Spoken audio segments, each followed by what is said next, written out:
Hello, class. Now continuing on with chapter 5, section 2, we're going to talk about the top layer of skin, the epidermis, which is actually made up of multiple layers of keratinized, stratified epithelial tissue.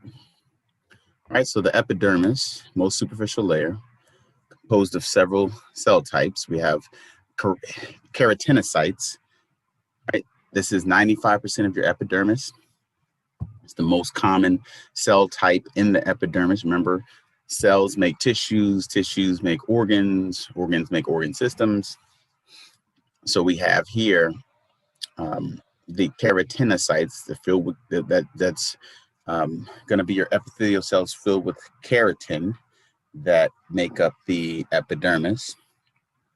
Most of the epidermis, they're strong and less susceptible to mechanical trauma. That means they can resist, abrasion, resist mechanical trauma. They manufacture this protein called keratin, which is a tough fibrous protein, fills the cell.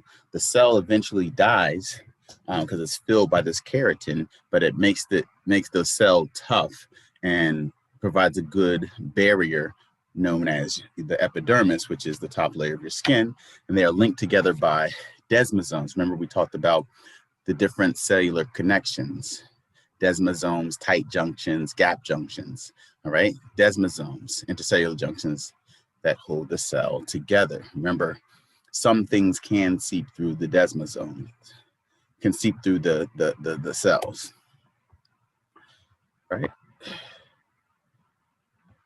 We have multiple layers when we talk about the epidermis. We generally refer to the epidermis as the top layer of skin, the most superficial layer of skin, but it's actually made up of multiple layers, right? And there are basically 5 distinct layers that we're going to talk about. Stratum basal. That's the single layer of stem cells resting on the basal membrane. So we're going from deepest to most superficial. So starting at the bottom, basically, the deepest position. It's resting on the basal membrane. That means it's going to be closest to the blood supply, which is the blood supply is coming from your connective tissue, which is deep to the epidermis, the dermal layer. So it's going to be the most metabolically and mitotically active. Metabolic chemical reactions, mitotic means that it can divide. So it's the most active because it has the most nutrients, the most oxygen, right? Also responsible for vitamin D synthesis and replacement of the dead keratinocytes, right?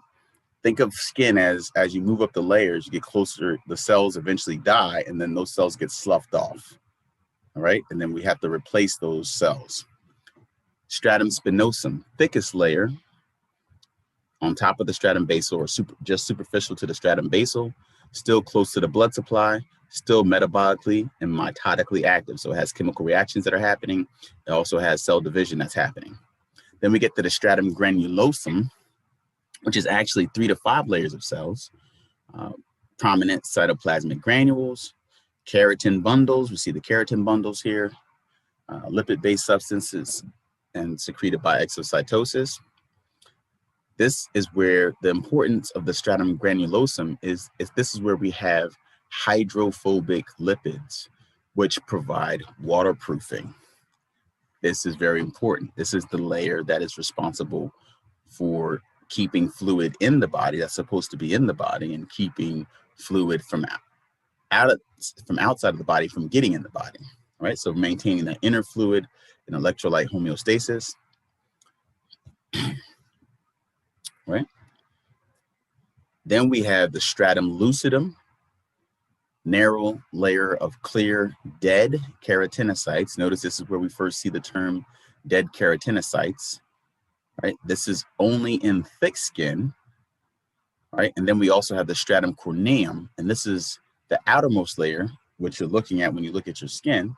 Several layers of dead, flattened squamous keratinocytes with thickened plasma membranes. So they're basically there for mechanical, to resist mechanical trauma, any type of stress. They're filled with keratin bundles, protein keratin, and they're sloughed off, exfoliated. What we call exfoliation is just those dead skin cells slowly being sloughed off. And as they die, the desmosomes loosen and they can be removed. This is the structure of skin. All right, so we see the dermis, that's your connective tissue. Then we have the keratinocytes here, stratum basal. That's the most metabolically and mitotically active. Stratum spinosum, also metabolically and mitotically active. Stratum granulosum, that's where we have our waterproofing.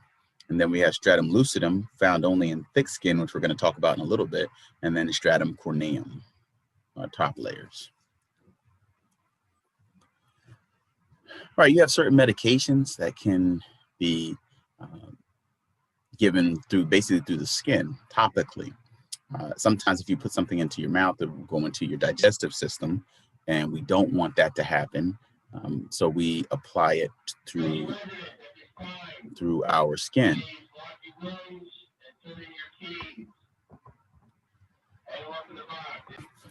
The benefit of these topical medications is if we were to ingest them, it would go right into our stomach, then to our intestines and go right into our bloodstream. Whereas certain things, if we put it on our skin, it can't go right into your bloodstream because of the ability of skin to block certain things to come inside your body. Therefore, it only goes into maybe like a certain area of your skin.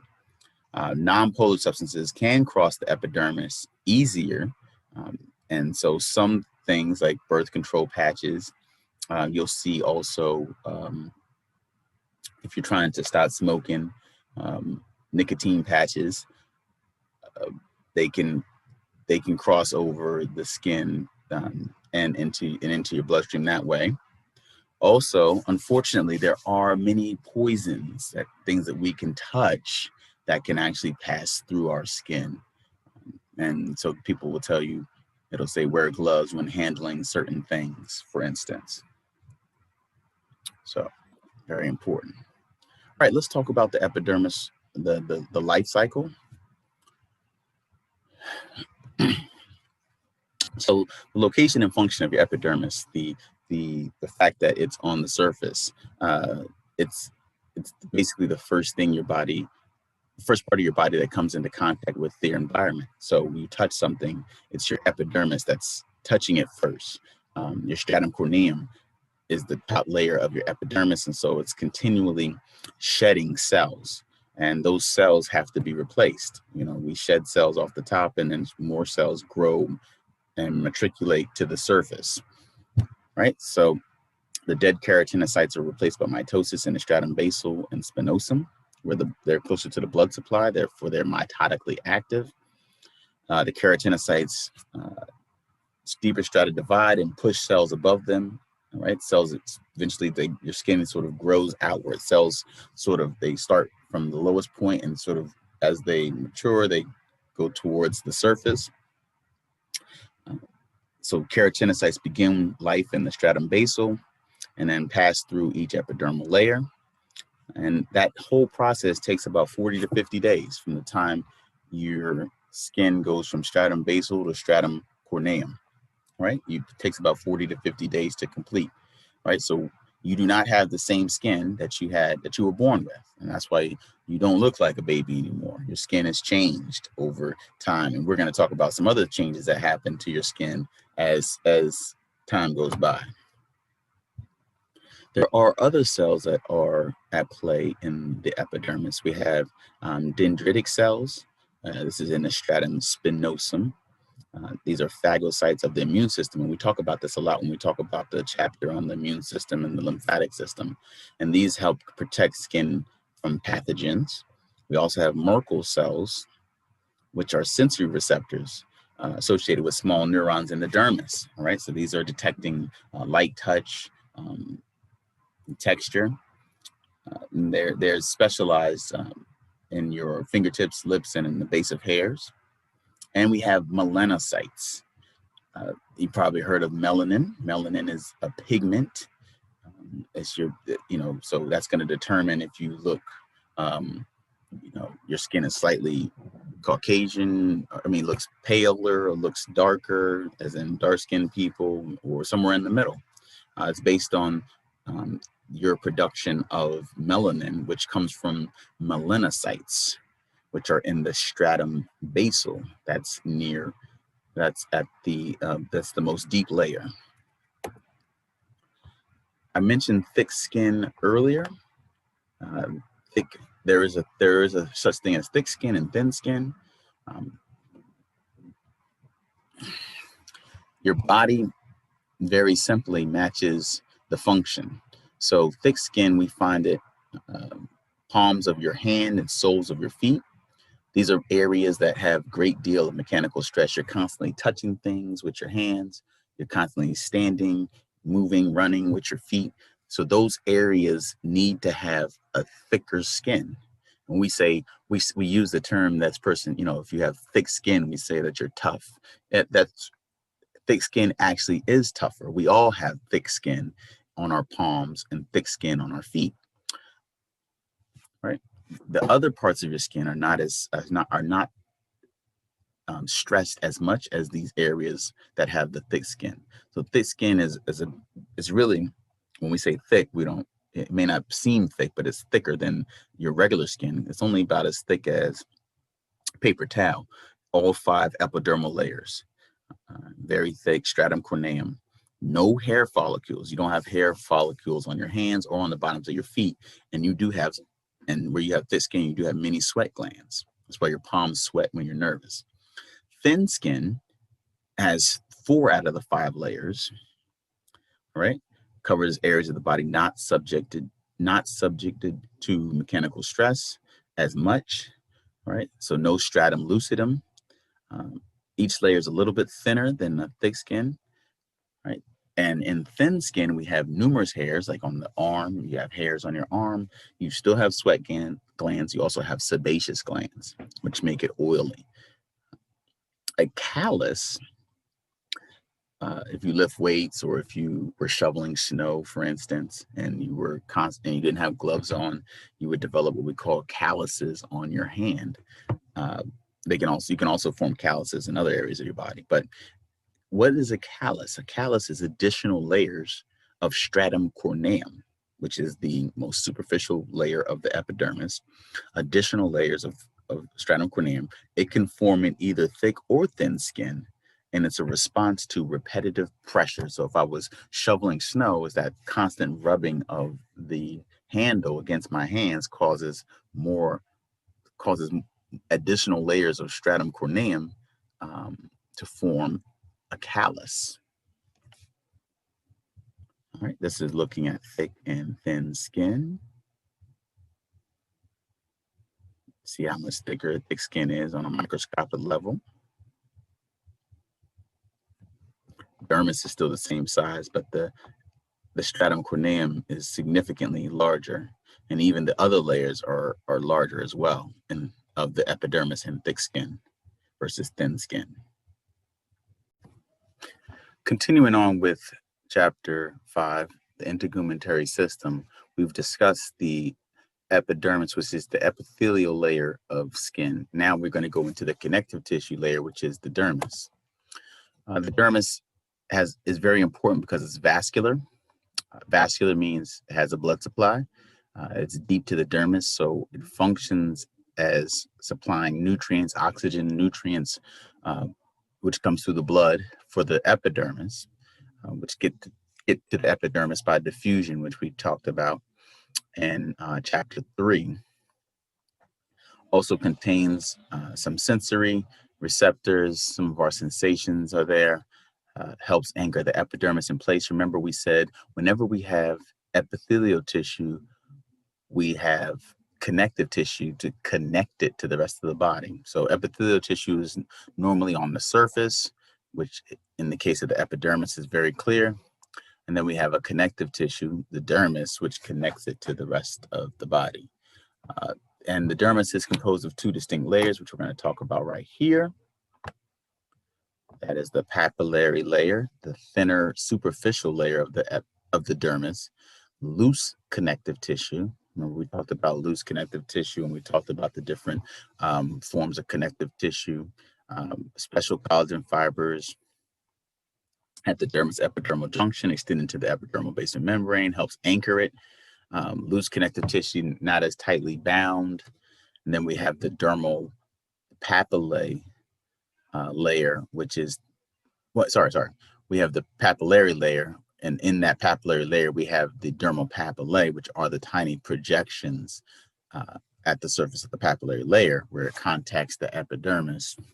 And we also have tiny blood vessels in that layer, in the dermal papillae, which help blood get to the epidermis.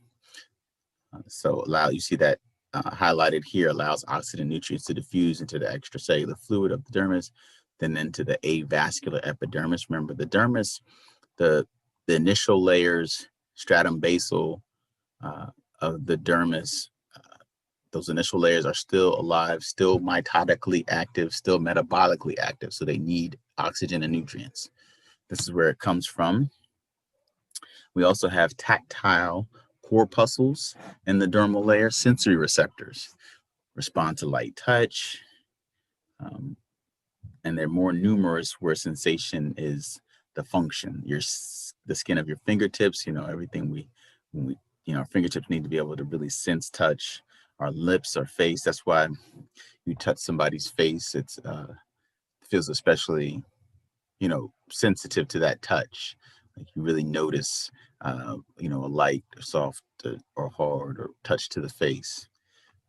And genitalia, we don't have to go into detail about that. We know that's a sensitive area. Right, then we have the reticular layer. So we have the papillary layer, superficial layer of the dermis. The reticular layer is the deep layer of the dermis. This is going to separate the dermis from the hypodermis, or the subcutaneous fat. Here we have dense. So dense, irregular, so disorganized, but densely packed, irregular connective tissue, which has these irregular collagen bundles. The collagen bundles strengthen the dermis, which help it be good for protection. It also gives it elasticity. Elasticity in the case of the dermis means when you stretch your skin, it snaps back. It's important that skin is elastic. It snaps back into place. As we get older, unfortunately, our skin does not have the same elasticity as it does when we are younger. And that has a lot to do with collagen and the protein in the skin.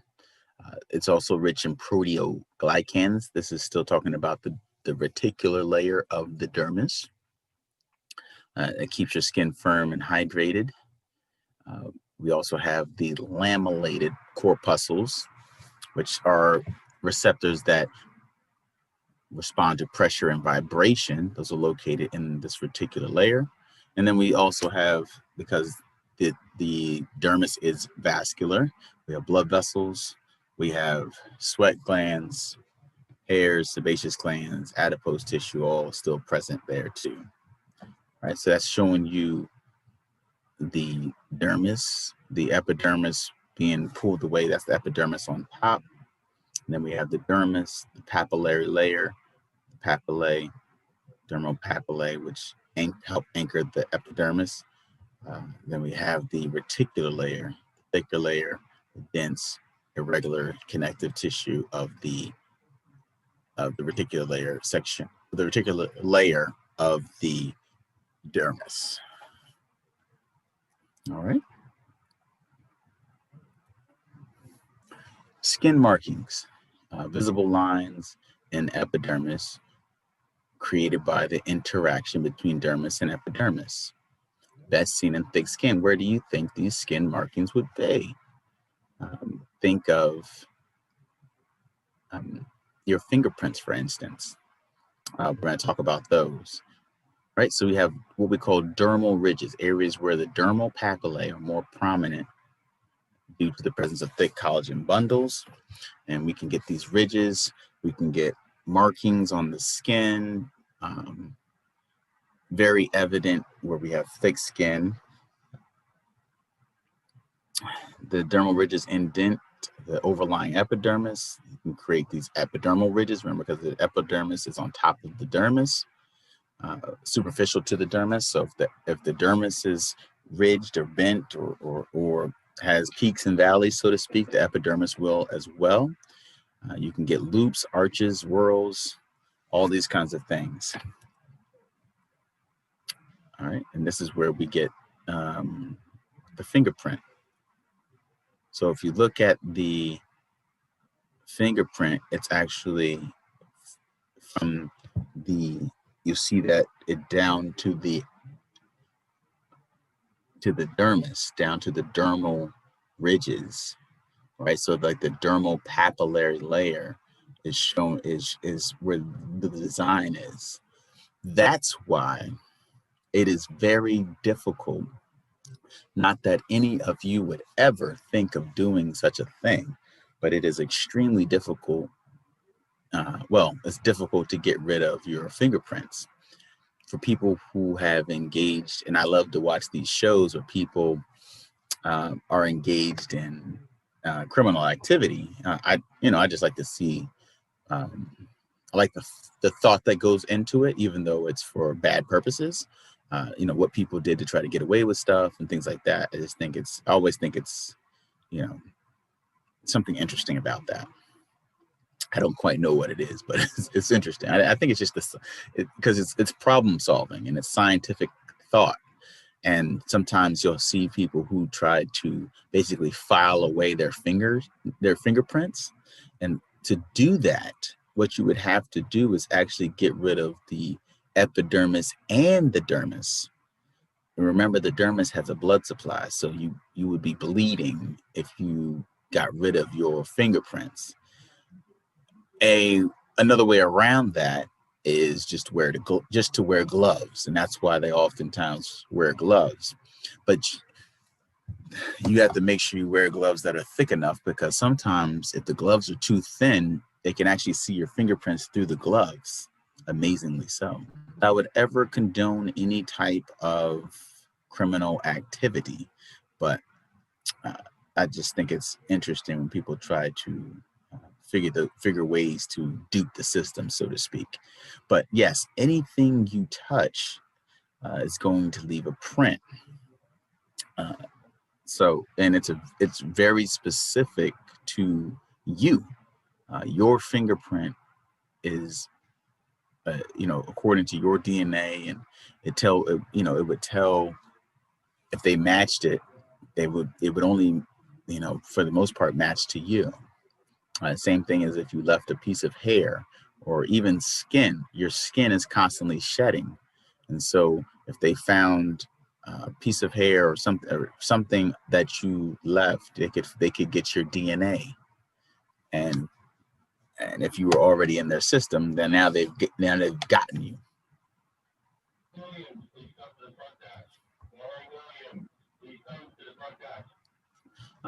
We also have wrinkles in our skin. These are due to aging. And like I said, as you get older, you have reduction in the elasticity of your skin. And so you have a decrease in the collagen fibers in your skin. We're talking about the reticular layer specifically of the dermis. Reduced proteoglycans, which help your skin stay hydrated. Even the adipose tissue it is reduced. The fat underneath your skin, you may think, oh, that's good, less fat underneath my skin. It's good to a certain extent. You see that their skin starts to look a little, when they don't have that fat underneath their skin actually begins to look a little thinner and not be as anchored to their body. So what happens? The skin's firmness reduces, its hydration reduces, it doesn't snap back as easily. And so you get what we call wrinkles. All right. It can also be, as you see here, UV exposures, which happens in sunlight, Cigarette smoking can accelerate the formation of wrinkles. Don't smoke, but you do need sunlight because sunlight's good for vitamin D, but you do not need smoking. It's bad for you. Like I said, these things, drug use, you can see it in people's skin. We're going to talk more about that a little bit later on as well.